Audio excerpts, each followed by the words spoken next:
Hey guys, this is my first vlog. మీ అందరికీ నచ్చుతుంది అనుకుంటున్నా. ఈ వ్లాగ్ చేయడానికి గల కారణం హైందవ శంకారావం.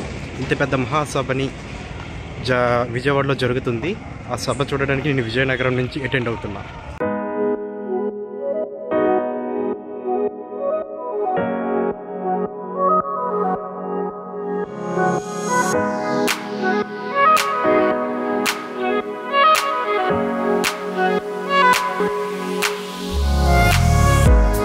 ఒక చిన్న ఫంక్షన్ జరిగితేనే లైక్ 500 మంది 1000 మంది వస్తూనే మనం చాలా కష్టపడతాం అరేంజ్మెంట్స్ అనేటువంటి. కానీ ఇలా లక్షల మంది ఒకే చోటుకు వస్తున్నప్పుడు ఆ సభ కావచ్చు, వాళ్ళ ఫుడ్ కావచ్చు, ఇంతమందిని ఎలా తీసుకొస్తారో అనే విషయాలు చాలామందికి డౌట్స్ అయినా ఉంటాయి. ఇదే చాలా రాజకీయ ఫంక్షన్స్ అయినా ఏదైనా సరే. ఇప్పుడు దానిపై మీ అందరికీ క్లారిటీ ఇవ్వబోతున్నా. ప్రతి ఒక్క విషయాన్ని ప్రాపర్గా చూపిస్తా వీడియోలో, చివరిదాకా చూడండి. అనుకోని కారణాల వల్ల ట్రైన్ అయితే క్యాన్సిల్ అయింది. దానికి కొన్ని రీజన్స్ అయితే ఉన్నాయి. బట్ ఇప్పుడైతే మనం ట్రావెలింగ్ బస్సులు అయితే వెళ్తున్నాం. Vijayawada early morning below I think 4 AM to 5 AM to reach అవ్వచ్చు.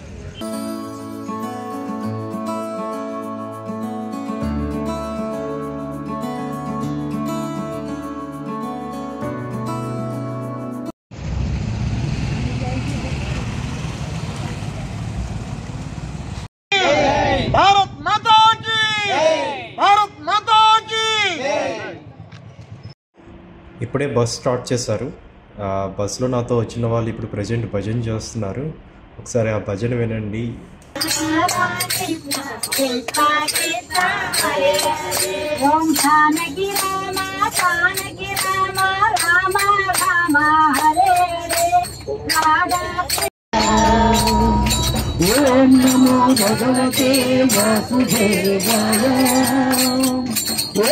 టీ కాఫీ తాగడానికి బ్రేక్ ఇచ్చారు. కాఫీ తీసుకున్నా తాగుదామని. బయట బాగా చల్లగా ఉంది. Maybe by tomorrow morning 6 AM or 7 AM లోపు మేము విజయవాడ రీచ్ అయిపోతాం. అనవసరంగా కాఫీ తాగానే అనిపిస్తుంది. నిద్రైతే రావట్లేదు. ఇప్పుడు ఎర్లీ మార్నింగ్ 6 AM అయింది. బట్ చూడండి చాలా డార్క్ అయితే ఉంది. టిఫిన్కి వాటర్ కోసం దిగాం. అండ్ ఇంకా కాసేపట్లో గన్నవరం రీచ్ అయిపోతాం. రీచ్ అయిపోయిన తర్వాత అక్కడ టిఫిన్స్ ఏమి ఉంటే చేసి తర్వాత వెంటనే కార్యక్రమంలో పాల్గొంటారు అన్నమాట.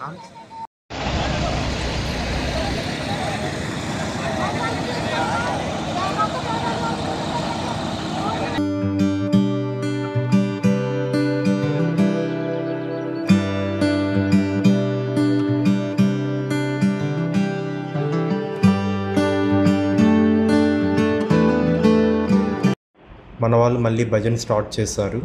కానీ నైట్ అండ్ మార్నింగ్ ఈ భజన వింటూ చేస్తూ వెళ్తుంటే ఒక కైండ్ ఆఫ్ ప్రశాంతమైన ఫీలింగ్ అయితే వస్తుంది. ఎలా చెప్పాలంటే కొంచెం పీస్ఫుల్ మైండ్ అయితే ఉంది ఈ భజన చేయడం వల్ల.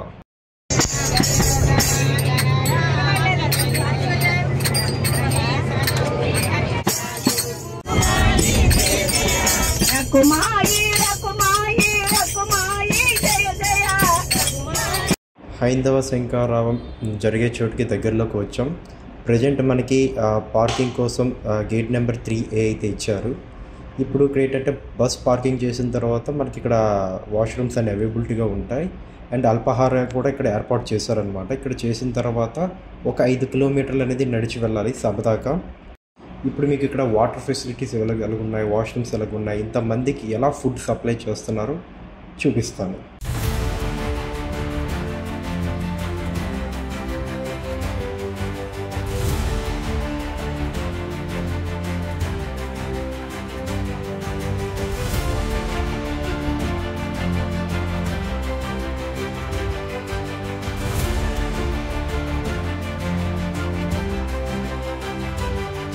ఇంత పెద్ద సభ నిర్వహిస్తున్నప్పుడు మేజర్ ఛాలెంజెస్ అనేది washroom and food and water supply. ఇప్పుడు వాష్రూమ్స్ అనేది ఇన్ని లక్షల మందికి ఎలా ఏర్పాటు చేశారనే విషయాన్ని ఒకసారి చూద్దాం.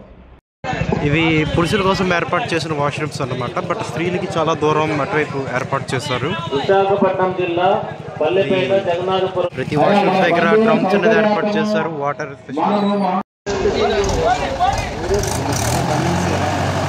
ఇంతమందికి వాటర్ ఫెసిలిటీ ప్రొవైడ్ చేయడం కోసం పెద్ద చెరువులాగా పెద్ద గొయ్యి తవ్వి దానిపైన ఒక తార్పణ సంథింగ్ ఏదో వేశారు.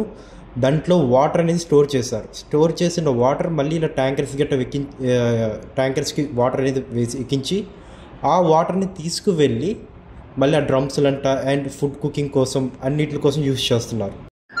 అంతేకాకుండా ఎమర్జెన్సీ సిచ్యువేషన్లో అత్యంత వేగంగా హాస్పిటల్కి కావచ్చు ఎక్కడికైనా సరే తీసుకెళ్లడం కోసం ఇక్కడ అంబులెన్స్ కూడా అందుబాటులో.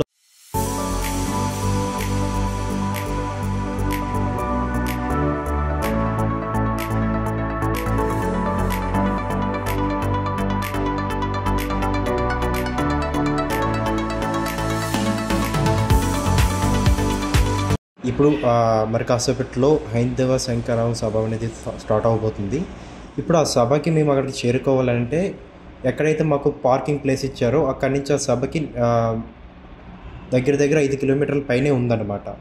ఏంటంటే ఇప్పుడు నడుచుకుంటూ వెళ్ళాలి, లేదంటే ఇక్కడ నార్మల్గా వ్యాన్ అండ్ సుమోస్ కొన్ని ఏర్పాటు చేశారన్నమాట, ఆటోస్ గట్ట. వాటిపైన ముసలి వాళ్ళని ఆడవాళ్ళని గట్ట తీసుకువెళ్తున్నారు. మిగతా వాళ్ళు కొందరు వీలైన వాళ్ళు నడుచుకుంటూ వెళ్తున్నారు అనమాట. జై శ్రీరామ్.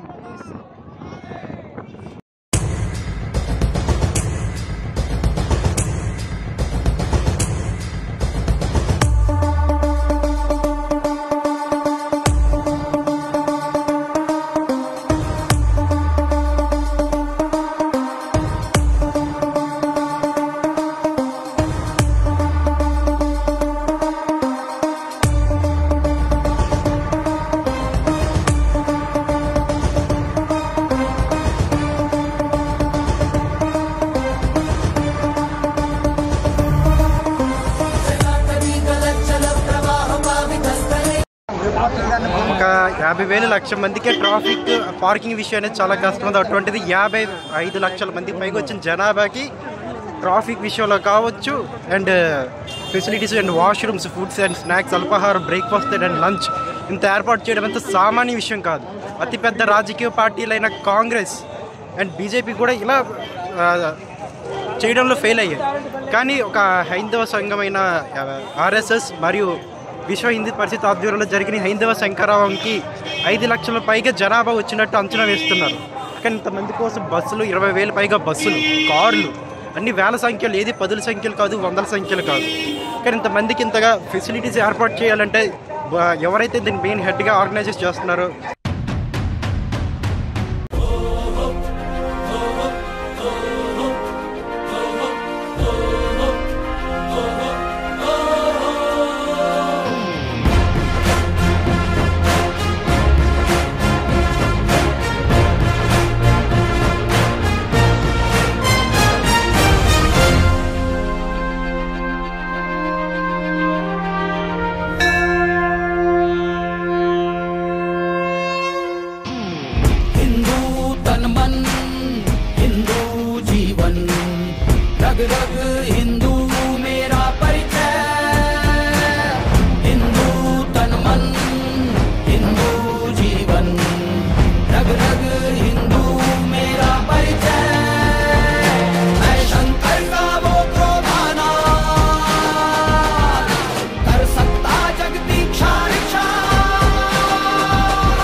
కుంభమేళాన్ని తరపిస్తున్న హైందవ శంకరావం సభ దగ్గర 5 లక్షల పైగా జనాలు ఇక్కడికి విచ్చేసారని విషయం ఏంటని చెప్పి ఇంతమంది ప్రజలు ఈ హైందవ శంకరావం సభకి అనేది అటెండ్ అయ్యారు. కానీ ఇప్పుడు వాళ్ళందరికీ సిట్టింగ్ అనేది ఎలాగుంటుంది, ఇన్కేస్ వాళ్ళకి వాటర్ కావాలన్నా, వాష్రూమ్స్ కావాలన్నా ఎలా ఇవన్నీ ఏర్పాట్లు ఎలాగుంటాయి ఎగ్జాంపుల్కి ఈ వీడియో ద్వారా మీకు చూపిస్తాను, జస్ట్ ఎక్స్ప్లెయిన్ చేస్తున్నాను అనమాట. ఇప్పుడు అతిపెద్ద స్టేజ్ అనేది వేస్తారు. ఆ పక్కన విశ్రాంతికి చేంజింగ్ కావచ్చు, కాస్ట్యూమ్స్ చేంజింగ్ కావచ్చు అండ్ ఎవ్రీథింగ్ అని ఒక్కొక్క సభకు ఒక్కొక్క రకంగా ఉంటుంది. కానీ ఇప్పుడు ఈ సభకు వచ్చేసరికి ఏంటంటే ముందు అతిపెద్ద స్టేజ్ వేస్తారు. ఆ స్టేజ్ తర్వాత కొన్ని బ్లాక్స్ లాగా ఏర్పాటు చేస్తారనమాట. ఒక్కొక్క బ్లాక్లో నియర్లీ 2,000 మంది పైగా జనాలు కూర్చునే విధంగా ఏర్పాటు చేస్తారు. అది ఎప్పుడైతే ఇవి అని ఇలాగా పెడుతున్నారు చూసారా, గేట్స్ లాంటి బ్యారిగేట్స్ లాంటి పెట్టేటప్పుడు ముందుగానే అక్కడికి వాటర్ కావచ్చు ఇవన్నీ ముందుగానే సప్లై చేసి పెడతారన్నమాట. అక్కడికి దగ్గరలో ఎగ్జిట్ పాయింట్ ఉండేలాగా, అక్కడ దగ్గరలో వాష్రూమ్స్ కూడా అవైలబిలిటీగా ఉండే విధంగా అన్నిటిని కన్స్ట్రక్షన్ చేస్తారు. నియర్లీ ఇప్పుడు ఒక 5 లక్షల మందికి ఎస్టిమేషన్ చేశారంటే ఒక బ్లాక్కి 2000 మంది అవుతున్నప్పుడు అప్పుడు ఇన్ని బ్లాకులు అనేది నిర్మించుకోవాలి, అప్పుడు దానికి ఎంత ల్యాండ్ అనేది అవసరం ఉంటుంది అనే విషయాన్ని ప్లానింగ్ అనేది చేస్తారనమాట. ఆ ప్లానింగ్ యాజ్ ఇట్ ఈస్గా ఎగ్జిక్యూట్ చేస్తారు. అండ్ ఇన్కేస్ ఏమైనా ఎక్స్పెక్టేషన్స్ రేంజ్లో మించి ఏమైనా వస్తే అది ఎలా ఉండాలి దానికి కూడా కొంచెం ఎక్స్ట్రాగానే ముందుగానే పెట్టుకుంటారు అనమాట. ఇలా బ్లాక్స్ అనేది నిర్మించుకుంటారు. వీటిలో ఒక్కొక్క అంటే వెళ్ళడానికి రావడానికి అన్ని విధాలుగా అనుకూలంగా ఉండే విధంగా ఇది ఎప్పుడైతే కన్స్ట్రక్షన్ చేస్తారో అంటే మొత్తం ల్యాండ్స్ అండ్ ఒక మ్యాక్సిమం ఏంటంటే లేఅవుట్స్ ఆర్ పొలాలని కదా తీసుకుంటారు. వీటిని మొత్తం ప్లెయిన్గా చేసి వాటిపైన ఇలా గేట్స్ లాంటి బ్యారిగేట్స్ లాంటివి తీసుకొచ్చి బ్లాక్స్ అనేది నిర్మిస్తారు. ఈ 5 లక్షల మందికి మధ్యాహ్నం భోజనం ఏర్పాటు అనేది ఏ విధంగా ఉంటుంది, ఒక డౌట్ అనేది ప్రతి ఒక్కరికి ఉంటుంది. మార్నింగ్ టైం అయితే ఒక 5-6 పార్కింగ్ ప్లేసెస్ చూడడం వల్ల అక్కడ వాళ్ళకి బ్రేక్ఫాస్ట్ అనేది ఏర్పాటు చేశారు. కానీ ఇప్పుడు ఈ 5 లక్షల మంది ఒకే చోటు చేరుకున్నారు. వీళ్ళందరికీ భోజనం అందించడం అంటే సామాన్య విషయం కాదు. కానీ అది వీళ్ళు ఎలా చేశారని అనేది ఇప్పుడు ఈ వీడియోలో చూద్దాం. ఇక్కడ కూడా ఒక అతిపెద్ద కౌంటర్స్ అన్నమాట. దగ్గర 15, 20, 10 ఈ ఎకరాల విస్తీర్ణంలో ఫుడ్స్ అనేది అరేంజ్మెంట్ చేశారు. ఏవేవి ఫుడ్ పెట్టారంటే sambar rice and curd rice అనేది ఏర్పాటు చేశారన్నమాట. విజయవంతంగా హైందవ శంఖారావం మహాసభ పూర్తయింది. ఇప్పుడు సభ నుంచి మళ్ళీ మేము ఎక్కడైతే బస్సెస్ ద్వారా వచ్చి పార్క్ చేసి ఉన్నాయో అక్కడికి వెళ్ళడానికి మళ్ళీ ఒక 5 కిలోమీటర్లు నడాలి.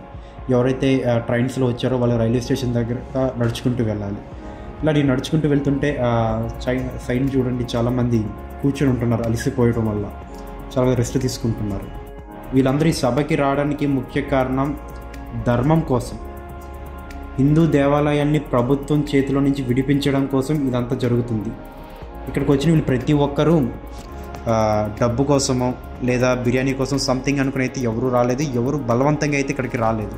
అంటే డబ్బుల్లో ఆశ చూపించో సంథింగ్ ఇంకేదో గిఫ్ట్స్ ఇచ్చో అయితే మాత్రం ఇక్కడ ఎవరు తీసుకురాలేదు. వీళ్ళందరూ ధర్మం కోసం హిందూ దేవాలయాల్ని ఎండోమెంట్ డిపార్ట్మెంట్ చేతిలో నుంచి అంటే ప్రభుత్వం చేతిలో నుంచి విడిపించడం కోసం రాత్రంతా ట్రావెల్ చేసి ఎక్కడెక్కడి నుంచో వివిధ ప్రాంతాల నుంచి ఇక్కడికి అనేది వచ్చారు. వచ్చి ఈ సభని విజయవంతం చేశారు.